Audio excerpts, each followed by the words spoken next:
Share মার্কেটের latest news নিয়ে আলোচনা করব এই ভিডিওতে। আমি সুররঞ্জন গঙ্গোপাধ্যায় আপনাদের সবাইকে স্বাগত জানাচ্ছি। চলুন ভিডিওটা শুরু করি। আজকে হচ্ছে 24শে নভেম্বর 2025 সোমবার। আমরা যে খবরগুলো দেখব আজকেও সেগুলো কিছু প্রভাব ফেলেছে এবং আগামী দিনগুলোতেও কিন্তু প্রভাব ফেলতে পারে। তো সেই রকমই 10টা বড় খবর নিয়ে আলোচনা করব।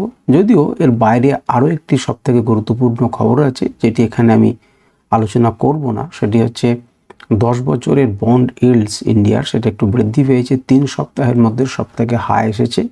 তার অনেক কারণ এবং তার প্রভাব অনেক রকম করে বিস্তারিত আলোচনা করার প্রয়োজন রয়েছে। যদি সম্ভব হয় তাহলে কালকে সকালে আমি এটিকে আমাদের সঙ্গে শেয়ার করার চেষ্টা করব। তো যাই হোক, আমরা যেটা দেখার চেষ্টা করছি সেটা হচ্ছে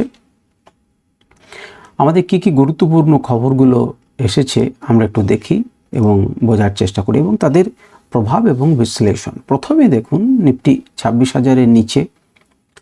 এটা আপনাদের কাছে কোনো গুরুত্বপূর্ণ খবর হয়তো নয়, এটা বাসি খবর লাগছে যে 26,000-এর নিচে আছে আমরা জানি। এবং সেন্সেক্সেও কিন্তু একটা পতন দেখতে পাচ্ছি আমরা, 330 পয়েন্টের পতন এসেছে। কিন্তু সেটির কারণটা কেন, সেটি কেন হলো? তো সেটির কারণ হচ্ছে মেনলি ইন্ডিয়া এবং ইউএস ট্রেড এগ্রিমেন্ট একটা চূড়ান্ত হতে কিন্তু বিলম্ব হচ্ছে। অর্থাৎ একটা নির্দিষ্ট জায়গাতে চলে আসুক, একটা উত্তর পাওয়া যায় যা কি একটা প্রেশার বাড়ছে, অনেক রকম ডেফিসিট তৈরি হচ্ছে। তো চূড়ান্ত হতে একটা বিলম্ব হওয়ায় আশঙ্কা করছেন আমাদের বিনিয়োগকারীরা এবং সকাল থেকেই তারা কিন্তু সতর্ক ছিলেন। এছাড়া শেষ আধ ঘন্টাতে তারা কিন্তু প্রফিট বুকিং করেছে। কেন প্রফিট বুকিং করেছিল সেটা আমরা শেষের দিকে একটুখানি আস্তে আস্তে ধীরে ধীরে বুঝবো। তো এর প্রভাব কী হতে পারে? এর প্রভাব কিন্তু বাজারের সেন্টিমেন্টের দিক দিয়ে কিন্তু একটু নেতিবাচক। যখনই 26,000 একটা সাইকোলজিক্যাল লেভেল, তার নিচে নেমে গেলে পরেই কিন্তু একটা নেতিবাচক প্রভাব দেখা যাবে যে যার নিচে যখন নামছিল তখন হু করে 100 পয়েন্টের মতো কিন্তু নেমে গেল, প্রায় 912 পর্যন্ত নিচে চলে এসেছিলো। সেই জন্যই এবং সেই দুর্বলতাটা আগামী সেশনেও কিন্তু বিনিয়োগকারীদের সতর্ক রাখতে পারে। আমি কিন্তু আপনাদেরকে এ কথাটা বলতে পারি না যে পরের দিন মার্কেট ডাউন থাকবে কি মার্কেট অমুক থাকবে, কারণ সে ক্ষমতা আমার নেই। আমি যেটুকু বলতে পারি সেটুকুই আপনাদেরকে জানাচ্ছি যে পরের দিনেও কিন্তু লোকেরা সতর্ক থাকতে পারে, বিনিয়োগকারীরা।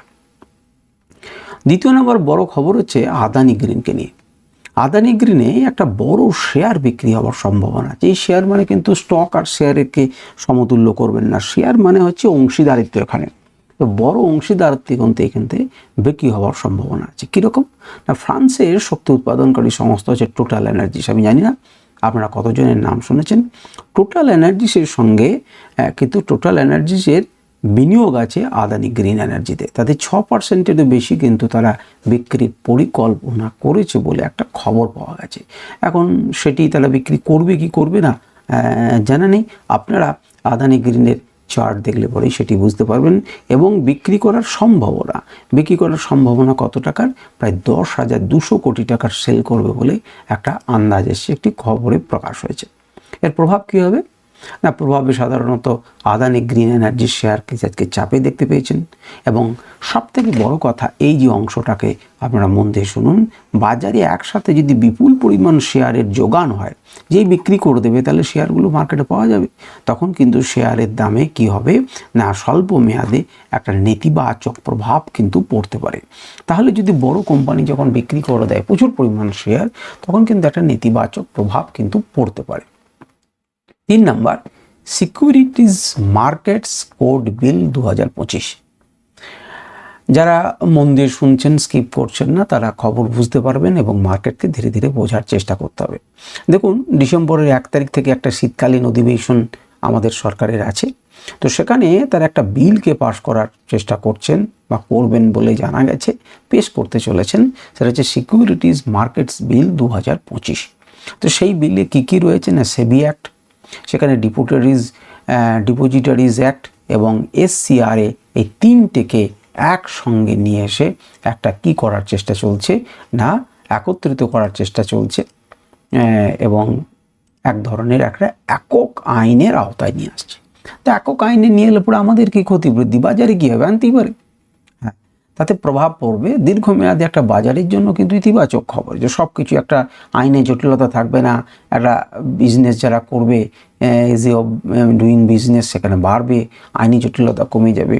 কিন্তু বিল যতক্ষণ পর্যন্ত না আসছে কি হবে কি হবে না, এই যে উৎকণ্ঠায় যে অনিশ্চয়তা, তার জন্য কিন্তু মার্কেট সতর্ক থাকতে পারে বা সতর্কতা থাকতে পারে বাজারে কিছুটা। এই অনিশ্চয়তা নিয়েই কিন্তু মার্কেট বিভিন্ন খবর, এবং যারা খবরটা আগে থেকে ক্র্যাক করতে পেরে যান তারা সেরকম পজিশন তৈরি করে নেন, যারা উৎকণ্ঠায় ভোগে তারা অন্যরকম পজিশন তৈরি করে।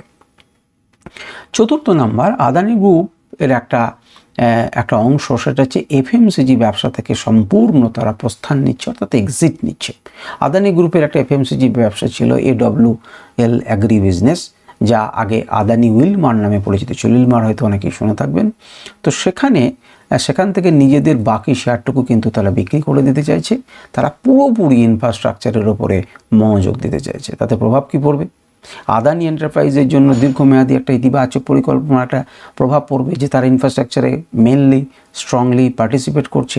তেমনি উল্টো দিকে AWL এর যে এগ্রি বিজনেস, সেই শেয়ারে কিন্তু একটা সেলিং প্রেশার কিন্তু তৈরি হবে, ঠিক কিনা? 5 নাম্বার, সেটা হচ্ছে এফআইএসদের কর্মকাণ্ড এবং বাজারের বিভিন্ন রকম একটা মিশ্র সংকেত। এফআইটা কিন্তু ক্রমাগত কি করছে? সেল করছে। শুক্রবারও কিন্তু 1766 কোটি টাকার মতো সেল করেছে, এবং মার্কিন ডলারের সূচক কিন্তু শক্তিশালী জায়গায় রয়েছে। এশিয়ান মার্কেট মিশ্র অবস্থায় রয়েছে, এবং এই যে ক্রমাগত বিক্রি, তার ফলে কিন্তু বাজারের লিকুইডিটি কিন্তু কমিয়ে দিচ্ছে, যার ফলে ব্যাংকিং এবং আইটি সেক্টরের বড় স্টকগুলোর ওপরে কিন্তু একটা নেতিবাচক প্রভাব ফেলছে, ভবিষ্যতে আরও ফেলতে পারে। 6 নম্বর খবর হচ্ছে জোম্যাটো। আপনারা সবাই জানেন যে জোম্যাটো কিন্তু সেন্সেক্সে এন্ট্রি করতে চলছে, এবং JSW স্টিল সেই সেন্সেক্স থেকে বিদায় নিচ্ছে।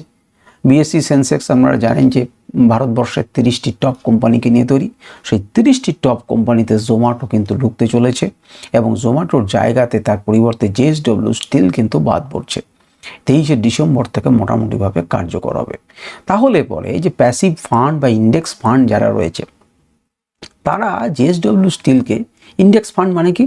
যারা ইন্ডেক্সের বিভিন্ন স্টকগুলোকে কেনাবেচা করে।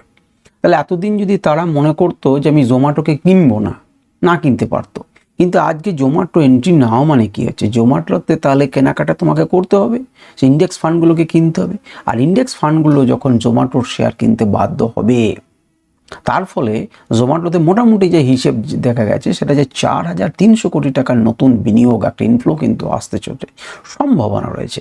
অন্যদিকে JSW স্টিল থেকে কিন্তু টাকা বেরিয়ে যাবে, সুতরাং তার উপরে কিন্তু একটা প্রভাব সৃষ্টি করতে পারে। 7, অনেকেই ভাবছেন যে মহারাষ্ট্র গভর্নমেন্টের আজকে ফলাফল ভালো, বিজেপির আজকে ফলাফল ভালো, তার সত্ত্বেও এইরকম ধরনের সেল অন রাইজ মুড কেন? কারণ দেখুন, এখন কিন্তু একটা ট্রেন্ড চলছে, সেল দ্য নিউজ তাকে বলা হয়, বা সেল অন নিউজ। নিউজটা যদি আমি আগে থেকে পড়ে নিতে পারি মানে কি? আমি যদি জানি যে ঘটনা ঘটতে পারে, তাহলে আমি আগে থেকেই পজিশন নেব, এবং নিউজটা আসার পর যখন লোকজন ভাববে যে মার্কেট বাড়বে, তারা কিনতে যাবে, আমি যেটা কিনেছিলাম সেটা বিক্রি করব, তাদের হাতে ধরিয়ে আমি মার্কেট থেকে সরে যাব। তো এই রকম ধরনের ঘটনা কিন্তু চলে, আপনাদেরকে সেটা বুঝতে হবে। মহারাষ্ট্র বিধানসভা নির্বাচনে বিজেপি নেতৃত্বাধীন মহাজোটই সেটা কিন্তু বিপুল ভোটে জয় করা সত্ত্বেও বাজার আজ পড়েছে। একে বলা হচ্ছে সেল অন নিউজ, অর্থাৎ ঘটনা ঘটে যাওয়ার পর প্রফিট বুকিং। আমি প্রথমে বলেছিলাম যে কেন প্রফিট বুকিং এসেছে। তো প্রথম থেকে কিন্তু রাজনৈতিক স্থিতিশীলতা, আমি এই ঘটনাটাকে বলে নিই। রাজনৈতিক স্থিতিশীলতা যদি কোনো দেশের থাকে, তাহলে সেই মার্কেটে কিন্তু একটা ইতিবাচক প্রভাব পড়ে শেয়ার মার্কেটের উপরে। ইনফ্রাস্ট্রাকচার বলুন, PSU কোম্পানি বলুন, সেগুলোর জন্য কিন্তু ইতিবাচক। কিন্তু স্বল্প মেয়াদে যেহেতু বাজার আগে থেকেই এই জয়ের পরিকল্পনা করছিল বা আশা করেছিল যে এরকম ধরনের জয় আসতে পারে, তার জন্য তারা ফলাফল ঘোষণার পরেও কিন্তু বড় বিনিয়োগকারীরা শেয়ার বিক্রি করে দিয়ে কিছু মুনাফা তৈরি করেছে। কারণ সেটা করবেই স্বাভাবিকভাবে, যে আমি যদি জানি যে কালকে দিনে ভালো রেজাল্ট করবে, আমি আজ থেকে পজিশন নেবো, আস্তে আস্তে মার্কেট বাড়বে, এবং বাড়ার পর আমি লাভ নেবো এবং আমি বেরিয়ে যাব। তো এর ফলে আজ বাজার খোলার পরে একটু উপরের দিকে উঠলে পরেও কিন্তু নিচে বন্ধ হয়, কারণ বিক্রি হতে শুরু করে। 8 নম্বর, একটি IPOকে নিয়ে ঘটনা, সেটা হচ্ছে NTPC green IPO allotment update. এটা কিন্তু একটা গুরুত্বপূর্ণ খবর। ভারতের অন্যতম বড় IPO NTPC গ্রিন এনার্জির শেয়ার কালকে কালকে অর্থাৎ 25শে নভেম্বর বিনিয়োগকারীদের অ্যাকাউন্টে অ্যালটমেন্ট হওয়ার কথা। গ্রে প্রিমিয়াম মার্কেট কিন্তু খুব জিএমপি ভ্যালু কিন্তু সামান্য পজিটিভ, এমন নয় যে খুব বেশি পজিটিভ। তো লিস্টিং হওয়ার দিন কিন্তু 27 নভেম্বর। তো লিস্টিংকে দিনে যে প্রচুর লাভ আপনি পেতে পারেন, নাও পেতে পারেন, কিন্তু এনার্জি সেক্টরের জন্য একটা গুরুত্বপূর্ণ স্টক হতে চলেছে এই এনটিপিসি গ্রিন। তো এনার্জি 9 নাম্বার হচ্ছে অন্যদিকে আরেকটি আইপিও নিয়ে খবর রয়েছে, সেটা হচ্ছে এনভায়রো ইনফ্রা এনার্জিস। তাতে আইপিওতে ব্যাপক সাড়া পাওয়া যাচ্ছে। তো ব্যাপক সাড়া পাওয়া গেলে ঘরের টিম আমি তো করিনি, বা আমি করেছি, পাবো কি পাবো না জানি না। তো 12 গুণের বেশি সাবস্ক্রাইব হয়েছে, কিন্তু এর ফলে একটা প্রভাব পড়বে। প্রভাবটা মন দিয়ে শুনুন। ঘটনা কিন্তু একই রকম ধরনের রিপিটেশন হবে ভবিষ্যতে ধীরে ধীরে। সেটা যে ছোট এবং মাঝারি যে বিনিয়োগকারী, অর্থাৎ এসএমই বলা হয়, স্মল ক্যাপ, মিড ক্যাপ ইত্যাদি, আপনাদের মিড ক্যাপের ইনফ্রা কোম্পানিগুলো কি করছে না, আপনার হচ্ছে প্রতি বিনিয়োগকারীদের কিন্তু আগ্রহ বরাবর দীর্ঘদিন থেকে রয়েছে। আপনারা নজর করছেন কিনা জানি না, আইপিওতে এমনি মেন বোর্ডের আইপিওতে যত না অ্যাপ্লাই করছে, এসএমইতে অ্যাপ্লাই কিন্তু প্রচুর বেশি হচ্ছে, এবং এর জিএমপি কিন্তু প্রচণ্ড শক্তিশালী রয়েছে। অর্থাৎ লিস্টিংয়ের দিন কিন্তু ভালো একটা লাভ হওয়ার ইঙ্গিত দেখা যাচ্ছে। ওয়াটার ট্রিটমেন্ট বলুন, ইনফ্রাস্ট্রাকচারের স্টকগুলোকে বলুন, এর ফলে কিন্তু ইতিবাচক প্রভাব বা সেন্টিমেন্ট তৈরি হতে পারে যে সেক্টরের জিনিস। এবারে 10 নম্বর বা আজকের শেষ খবর, সেটা হচ্ছে এখন পর্যন্ত আরও খবর তৈরি হবে সারা রাত জুড়ে। তো মনে করুন ব্রোকারেজ রেডার মানে কি, বড় বড় যে সমস্ত ব্রোকারেজ ফার্ম রয়েছে, সিটি গ্রুপ, সিএলএসএ এই ধরনের, তো তারা বাজারের যে আজকে পতন ঘটছে তার মধ্যেও কিন্তু দুটো স্টকে কিন্তু রেটিং স্ট্রং করেছে, বাই রেটিং দিয়েছে। এটা কিন্তু আমার রেটিং নয়, আমি আপনাদেরকে বাই সেল করতে বলছি না, আমি শুধু খবরটা আপনাদের কাছে পরিবেশন করছি ছেঁকে নিয়ে। সেটি হচ্ছে লার্সেন অ্যান্ড টুব্রো এবং মহিন্দ্রা অ্যান্ড মহিন্দ্রার উপরে তারা ভরসা রাখছেন, তারা অনেক বেশি তাদের রেটিং বাড়িয়েছেন। প্রভাব কী হবে?